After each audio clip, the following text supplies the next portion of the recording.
अनिरुद्ध जाडेजा हाजिर हो। जी हाँ दोस्तों, आज कंईक कोर्टे आवो ज हुकम कर्यो छे अने अनिरुद्ध जाडेजाने जबरदस्त झटको आप्यो छे। अनिरुद्ध जाडेजाने एक नहीं परंतु बे झटका छे ते कोर्टे आप्या छे अने जे बीज 1988 में रोपाया हता तेने लईने कोर्टे अनिरुद्धनी मुश्केली नहीं महा मुश्केली वधारी दीधी छे। अनिरुद्ध जाडेजा अने तेनो दीकरो लांबा समयथी अमित खूट आत्महत्या केसने लईने फरार छे। पोलीस तेने शोधी रही छे, परंतु आजे जे झटको आप्यो छे ते तेना उपर आफत समान छे। तो आ समग्र मामलो शुं छे, कोर्टे क्या केसने लईने शुं कह्युं छे, अनिरुद्ध जाडेजानी मुश्केली कई रीते वधी छे अने आगळ शुं थवानुं छे, आ तमाम मुद्दे बात करिए। विडियोनी शरूआत करिए। नमस्कार दोस्तों, हूँ छुं दिलीप मोरी अने आप जोई रह्या छो नमस्ते। आम तो गोंडलमां बे नामोनी चर्चा थाय छे, एक जयराजसिंह जाडेजा अने बीजुं अनिरुद्ध जाडेजा। परंतु आजे वात करवानी छे अनिरुद्ध जाडेजानी। जी हाँ दोस्तों, अनिरुद्ध जाडेजा जे 18 वर्ष सुधी ते जेलमां रह्या हता अने त्यारबाद तेनो छुटकारो थयो हतो, ते मुक्त थया हता। परंतु फरी ए गाळियो छे ते कसाई रही होय तेवुं लागी रह्युं छे। वर्ष 1988 तत्कालीन कोंग्रेसना धारासभ्य पोपटभाई सोरठिया, जेनो गोंडलनी अंदर दबदबो हतो, राजकीय नेतामां मोटुं नाम हतुं अने ते पण एक मोटा गजाना नेता हता।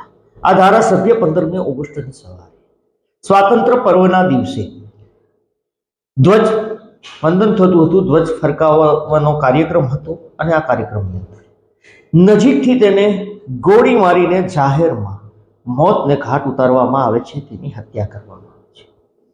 आ हत्यामां अनिरुद्ध जाडेजानुं नाम छे ते सामे आवे छे। तेना उपर आरोप हतो के तेणे आ गोળી चलावी। अन्य एक व्यक्तिनुं पण नाम सामे आवे छे। परंतु 1994 ની અંદર 1988 માં हत्या थाय छे। 1994 में कोर्ट छे ते पुरावा न होवाना कारणे अनिरुद्ध जाडेजाने निर्दोष मुक्त करे छे। परंतु सरकार छे त्यारबाद 1997 त्यारबाद सरकार छे ते सुप्रीम कोर्टना दरवाजा खटखटावे छे अने टाडा एक्ट मुजब अनिरुद्ध जाडेजाने 1997 में आजीवन कैदनी सजा आपवामां आवे छे। आ सजा संभळाववामां आवे छे। अनिरुद्ध जाडेजा त्यारे पण फरार हता। 2000 ના વર્ષમાં તેની ધરપકડ થાય છે અને એક વ્યક્તિની પણ ધરપકડ થાય છે તેની સાથે। ત્યારબાદ તે લાંબો સમય જેલવાસ ભોગવે છે। લગભગ 18 વર્ષ છે તેના જેલની અંદર વીતી જાય છે અને તેનો દીકરો છે તે હવે 2018 ના વર્ષમાં એક વિનંતી કરે છે જેલ આઈજીને, તત્કાલીન જેલ આઈજી બિસ્ટ કરીને તેને એક વિનંતી કરે છે કે તેના અનિરુદ્ધ જાડેજા છે તેને મુક્ત કરવામાં આવે। તેની વિનંતીને ધ્યાને રાખીને અનિરુદ્ધ જાડેજાને મુક્ત કરવામાં આવે છે અને મુક્ત કર્યા બાદ છેલ્લા ઘણા વર્ષથી અનિરુદ્ધ જાડેજા છે તે જેલ મુક્ત થયા હતા। પરંતુ 2018 ના વર્ષમાં જ હાઈકોર્ટની અંદર પોપટભાઈ સોરઠિયા, જેની હત્યા થઈ હતી તત્કાલીન ધારાસભ્યની 1988 માં, તેનો પૌત્ર હરેશ સોરઠિયા છે તે હાઈકોર્ટના દરવાજા ખટખટાવે છે અને તે કોર્ટને વિનંતી કરે છે કે અનિરુદ્ધ જાડેજાની જે મુક્તિ આપવામાં આવી છે તે રદ કરવામાં આવે।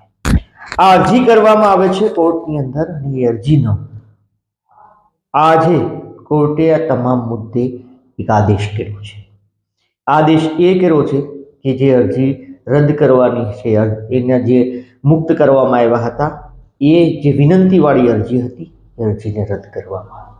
અનિરુદ્ધ જાડેજાને 1 મહિનાની અંદર સરેન્ડર કહેવામાં આવ્યું છે, સરેન્ડર કરવા અને 1 મહિનાની અંદર તેને કોર્ટમાં હાજર રહેવા પણ કહેવામાં આવ્યું છે।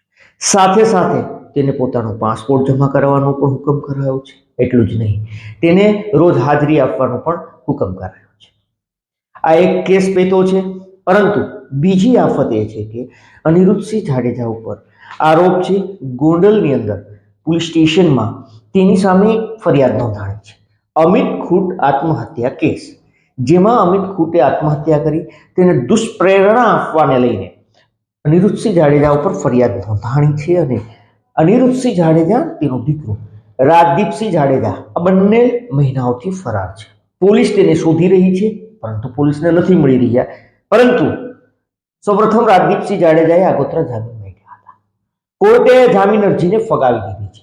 હવે અનિરુદ્ધસિંહ જાડેજાએ જામીન અરજી મૂકી છે, પરંતુ કોર્ટે એને નામંજૂર કરી છે. તો બીજો ઝટકો છે તે અનિરુદ્ધસિંહને લાગ્યો છે. એક સાથે બે ઝટકા છે તે અનિરુદ્ધસિંહને લાગ્યા છે. તેને શાયદ હશે કે તેને રાહત મળશે, તે ફરાર હતા, લાંબા સમયથી તેને આગોતરા જામીન મળશે. પરંતુ હવે પોપટ સોરઠિયા વાળો કેસ છે તેને લઈને પણ કોર્ટે તેને હાજર થવા કહેવામાં આવ્યું છે, જેને લઈને મનાય છે કે અનિરુદ્ધસિંહની મુશ્કેલી નહીં પરંતુ મહા મુશ્કેલી તેના ઉપર આવી ચૂકી છે. જો કે આ કોર્ટની બાબત છે. નંબર 2, આપનું આ મુદ્દે શું કહેવું છે, આપનું શું માનવું છે, આપ જરૂરથી કમેન્ટ કરીને જણાવજો. અમારો હેતુ કોઈને નુકસાન પહોંચાડવાનો કે બદનામ કરવાનો નહીં, માત્ર ને માત્ર આપને સચેત અને જાગૃત કરવાનો છે. આપ પણ સુરક્ષિત રહો, સલામત રહો, સાવધાન રહો. જય હિન્દ.